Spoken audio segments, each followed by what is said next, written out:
Cyber scammers వారి బాధితుల్ని వారి యొక్క మానసిక మనస్తత్వాన్ని ఏ విధంగా ఎక్స్‌ప్లాయిట్ చేసి అడ్వాంటేజ్‌గా తీసుకుని వారిని డిజిటల్ అరెస్ట్ చేసి వారి డబ్బుల్ని కొల్లగొడుతున్నారో చూద్దాం. కామన్ సినారియో ఏంటంటే మీకు సడన్‌గా ఒక ఫోన్ కాల్ వస్తుంది. మీరు ఏదో చాలా ఇంపార్టెంట్ పని చేసుకుంటూ ఉంటారు. ఆ టైంలో ఫోన్ కాల్ వస్తుంది.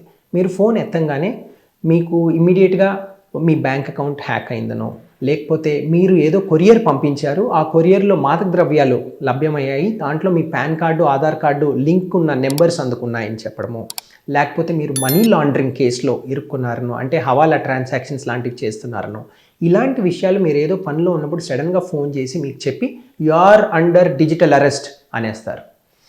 ఎంత బాగా చదువుకున్న వాడికైనా ఎలాంటి వాడికైనా సడన్గా ఈ మాటలు వినేటప్పటికి గుండె గుబేల్మంటుంది, గుండె దడదడ కొట్టుకుంటుంది. ఇది కామన్ హ్యూమన్ నేచర్.